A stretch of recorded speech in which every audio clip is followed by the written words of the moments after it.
नमस्कार मित्रों, हमारी चैनल में तमारुं स्वागत है। हवामान विभागना जणाव्या अनुसार बुधवारे નીચાના 8 જિલ્લાના છૂટાછવાયા સ્થળે ગાજવીજ સાથે અતિભારે વરસાદ પડવાની સંભાવના છે, જેના પગલે ઓરેન્જ એલર્ટ આપવામાં આવ્યું છે। મળતી વિગતો અનુસાર વાત કરવામાં આવે તો અમરેલી, ભાવનગર, ભરૂચ, સુરત, તાપી અને મિત્રો વધુ જણાવી દઈએ કે નવસારી, ડાંગ, વલસાડ આ ઉપરાંત અન્ય 11 જિલ્લાઓમાં પણ ભારે વરસાદની આગાહી કરવામાં આવી છે।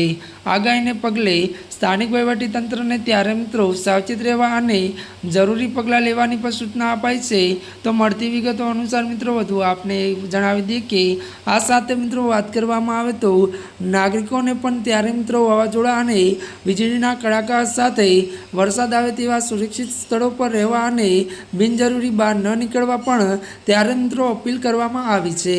જો કે મળતી વિગતો અનુસાર મિત્રો આપણે વધુ એ પણ જણાવી દઈએ કે ત્યારે મિત્રો આપણે વાત કરીએ તો નીચાણવાળા વિસ્તારમાં પણ ભારે પાણી શકે છે, ત્યારે મિત્રો જેથી વાહન ચાલકોને સાવચેત રહેવાની સલાહ આપવામાં આવી છે। તો 18 જૂન રોજ ભાવનગર જિલ્લામાં અતિભારે વરસાદની આગાહી પણ કરવામાં આવી છે। જ્યાં મિત્રો આજના માટે આટલું જ। અમારી ચેનલમાં મિત્રો નવા હોય તો અમારી ચેનલને ત્યારે મિત્રો લાઇક, શેર અને સબસ્ક્રાઈબ કરી દેજો। ધન્યવાદ।